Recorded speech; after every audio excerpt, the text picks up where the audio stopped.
got some questions for Susie now. What is the difference between airbrush and, would you say, is it normal makeup or what? Yeah, what's the difference? Yeah, so you've got your traditional makeup, which is just applied with the normal makeup brush. And then you've got airbrush makeup, which is applied through a airbrush gun, I would call it. Like I've got one here. Here you go. So it's actually sprayed on.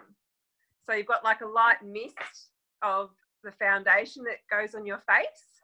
The benefit to this is it's longer wearing and it's flawless and it feels really light on the skin. So 90% of the time I would do airbrush makeup on my brides and bridesmaids.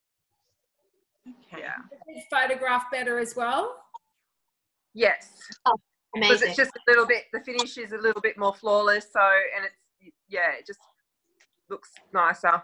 Yeah. Okay. And lasts longer. So then the photos, when it comes to the photos, it will definitely last and yeah, won't melt off. Okay.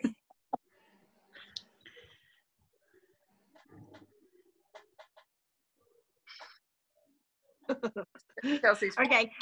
In all your packages. What was that? Pardon? You just cut out, Chelsea.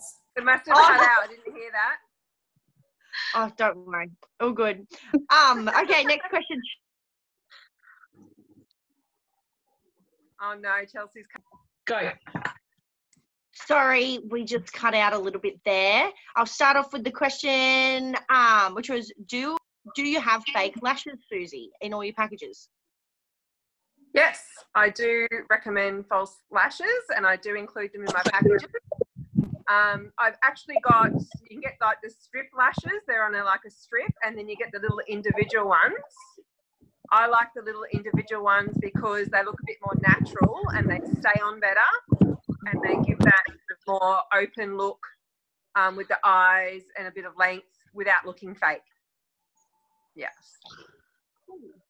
And should I get a fake tan? A fake tan? Well, up to the bride. If you've got sort of like uneven skin through your shoulders and your neck, it can help even out the tan a little bit. Mm-hmm. I do recommend have a practice run if you're having a spray tan. Make sure it's the right colour, and just to tell your makeup artist that you're having a spray tan, just so they're aware, because they've got to have all their foundations and everything ready to match. And would you recommend them have the spray tan when they do the hair and makeup trial as well? That's a good idea, because then we can match it up and then you can see the total look. Yeah, ready for the day. So, yes, good idea. Okay, cool. How long would you allow for each bridesmaid's hair and makeup? I allow an hour and a half each for each bridesmaid and the bride. I normally get it done a little bit quicker than that, and which is useful because at the end of the day you sort of don't want to rush, and you can make sure you've got a little bit of time for touch-ups, lipstick, and make sure everyone's hair and makeup's in place. So yeah, that works out pretty good. Okay, cool. Next question is for decorating. We've got 80 guests at the ceremony. How many chairs would I need at the ceremony then? Right. I'll answer this, but I might pass it on as well to the photography. But like for me, I suggest not having too many chairs. If say you've got 80 guests, the maximum you would want to go, I would say, would be about 40 for the guests.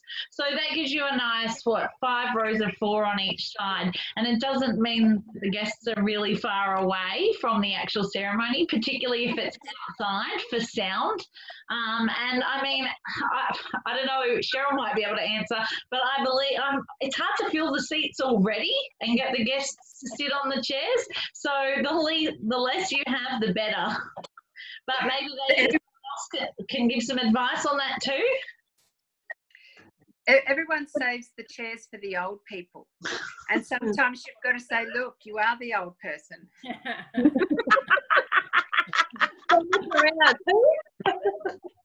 If you're doing something outside, I know Redland City Council, I think, have like limits on what you can have for chairs. I think it's about 30, but you'd have to check that if you're going to do something out in a park within the Redlands. Yeah, you just have to check with the council for that.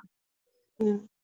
But I mean, also in terms of photographs as well, like if you, not for outdoor spaces, but if you've got a small space, you know, a lot of chairs can really restrict movement as well. So, and, you know, and often, like, you know, if I'm in the aisle trying to get the shot of the full bridal party at the front of the ceremony, if there's too many chairs and the first chairs are like jammed right up against the ceremony, you can't get the full bridal party without getting mum and dad's knees in the front of the shot sometimes.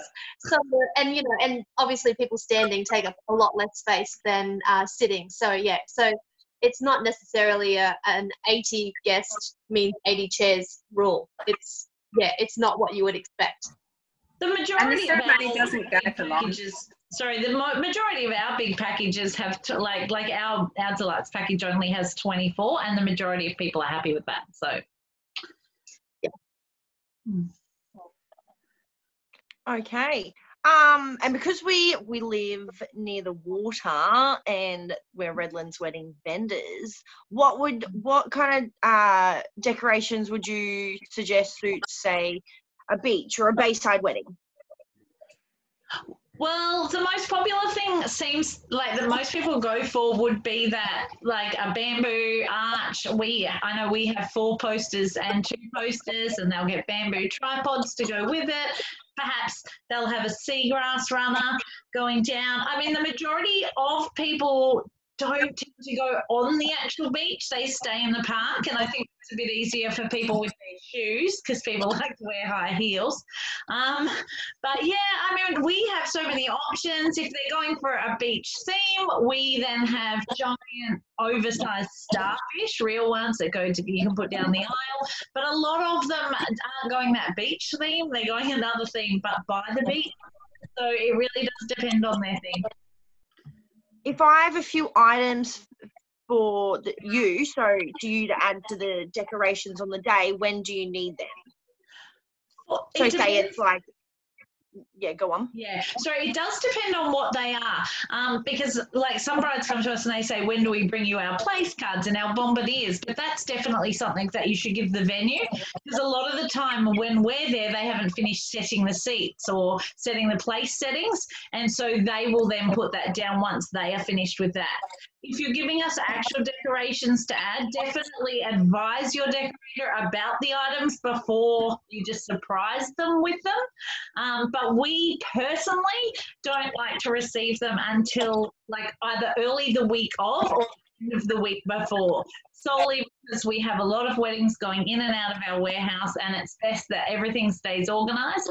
And so for us, definitely not until like the last possible moment. For me as a vendor, a venue, normally it's like 2 days before or even the day before, for them to bring their place cards, bonbonnières, any like, you know, wishing well, any little sentimental things that they want set up.